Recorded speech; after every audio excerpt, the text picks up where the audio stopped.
Good morning students. कल के video में मैंने आपको फिनाल के कुछ रासायनिक गुण बताए थे। आज के इस वीडियो में हम आपको फिनाल के कुछ और महत्वपूर्ण रासायनिक गुण बता रहे हैं, तो ध्यान से देखिएगा। युग्मन अपक्रिया, युग्मन अपक्रिया।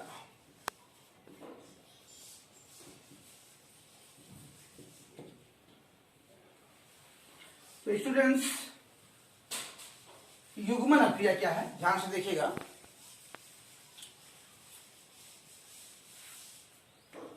बेंजीन डाई एजोनियम क्लोराइड को, किसको? बेंजीन डाई एजोनियम क्लोराइड को या बेंजीन डाई एजोनियम क्लोराइड की क्रिया क्षार की उपस्थिति में फिनॉल से कराने पर पैरा हाइड्रोक्सी एजोबेंजीन बनती है। देखिए जरा, C6H5N2Cl,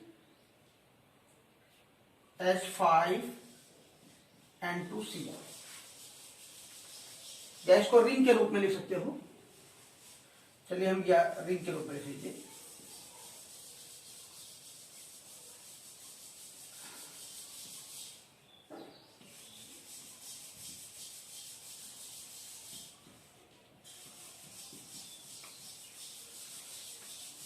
और इसकी क्रिया करना फिनॉल से, तो फिनॉल इस तरह से लिखिए जरा, ये OH और इधर एक जरा इसका निकाल दीजिए। और क्षार की उपस्थिति में क्रिया होगी तो NaOH ले लीजिए क्षार के रूप में।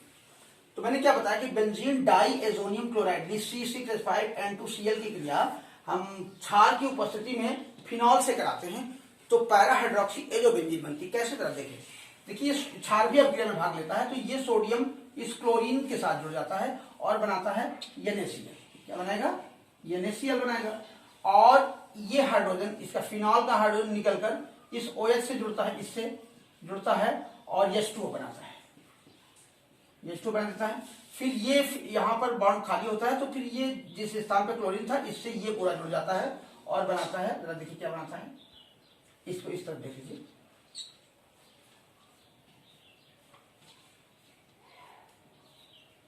ये N डबल बॉन्ड N रहेगा और ये सिंगल बॉन्ड से ये फिनॉल का जुड़ जाएगा इस तरीके से, ऐसे।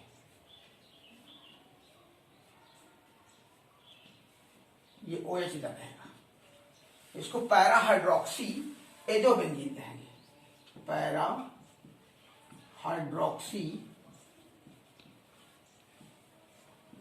एजोबेंजीन, तो ये रिएक्शन बनती है, इंपॉर्टेंट रिएक्शन है। एक बार फिर से सुन लीजिए कि जब बेंजीन डाई एजोनियम क्लोराइड की क्रिया क्षार की उपस्थिति में फिनॉल से कराते हैं तो पैरा हाइड्रोक्सी एजोबेंजीन बनती है। यह अपक्रिया युग्मन अपक्रिया कहलाती है। तो स्टूडेंट्स, ये अपक्रिया बहुत इंपॉर्टेंट है, इसको ठीक से समझ लीजिएगा। आगे देखिए, दूसरी रिएक्शन है थाइलिक एनहाइड्राइड से क्रिया। थाइलिक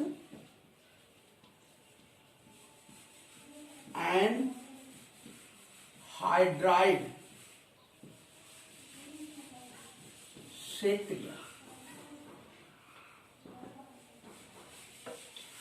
थाइलिक एनहाइड्राइड का फार्मूला क्या है, देखिए जरा।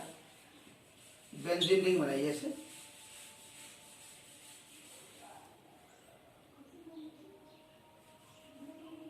और इससे सिंगल बॉन्ड से ऐसे, ये C, इधर एक C, और ये डबल बॉन्ड से ऊपर O, इधर नीचे डबल बॉन्ड से O रहेगा, और इन दोनों कार्बनों से एक ऑक्सीजन ऐसे।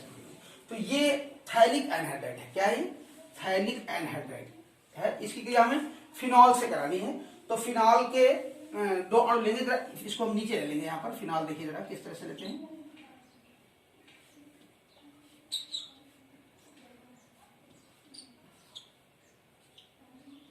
ये H, इधर OH निकाल दीजिए जरा। एक और अणु ले लीजिए,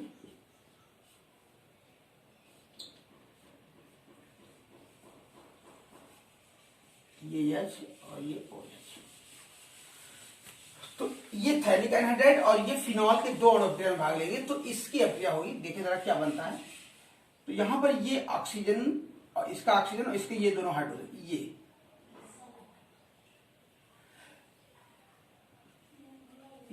H2O के रूप में निकल जाते हैं। फिर ये इस कार्बन, ये कार्बन फिनॉल का ये कार्बन सिंगल बॉन्ड से इस कार्बन से जुड़ेगा और ये इससे जुड़ जाएगा, तो ये बन जाता है। जरा देखिए क्या बनता है।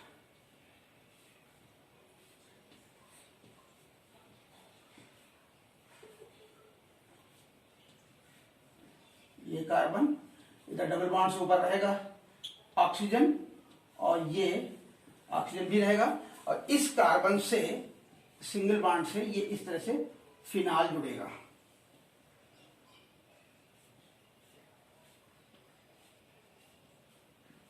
ये OH रहेगा नीचे, इसी तरह यहां भी ये OH, ये और साथ में ये H2O निकलता है प्लस H2। तो स्टूडेंट्स ये क्या है, ये है फिनॉल्फ्थलीन, फिनॉल्फ्थलीन जो कि एक सूचक है। फिनॉल्फ्थलीन क्या है, एक सूचक है, अम्ल क्षार सूचक, इंडिकेटर का काम करता है। तो स्टूडेंट बात समझ में आई, ये इंपॉर्टेंट रिएक्शन है। यानी जब थैलिक एनहाइड्राइड क्रिया फिनॉल से कराते हैं तो फिनॉल्फ्थलीन का निर्माण होता है। ठीक है, इंपॉर्टेंट रिएक्शन है। और देखिए जरा, लीबरमान अपक्रिया, लीबरमान अपक्रिया,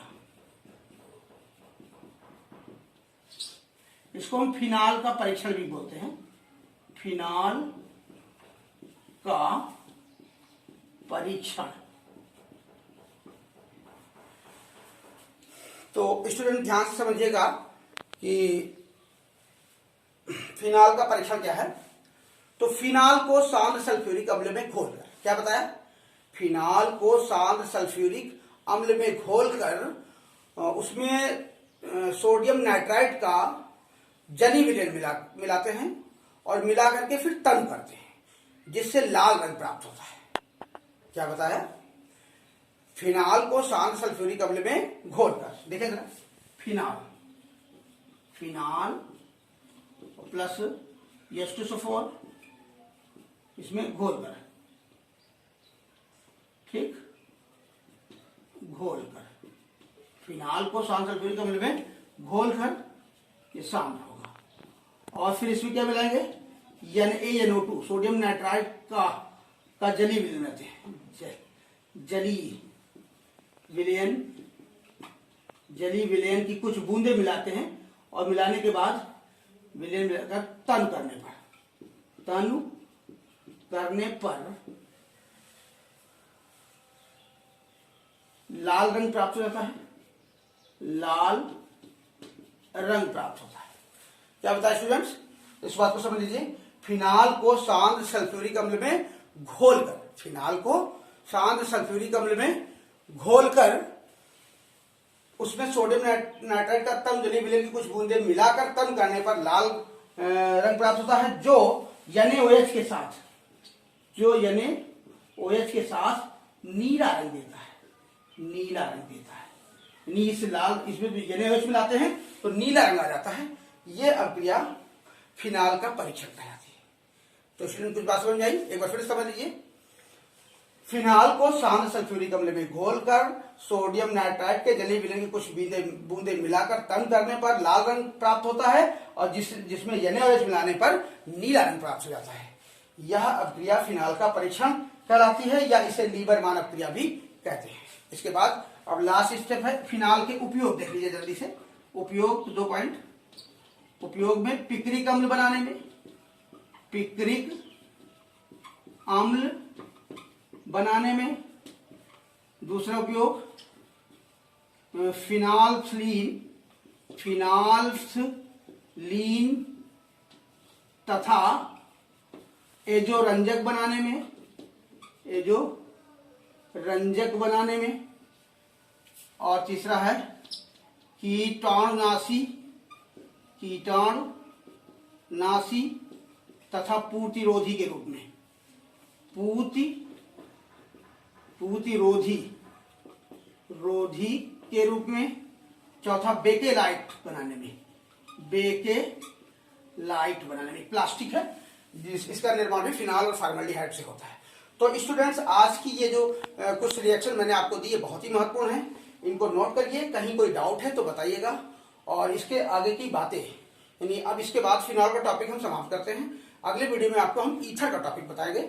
आप यदि आप को बात समझ में आ गई है तो बताइएगा, और हमारे चैनल को सब्सक्राइब भी कर लीजिएगा और बेल आइकन का बटन भी दबा लीजिए, ताकि हर वीडियो आप तक आसानी से पहुंच सके।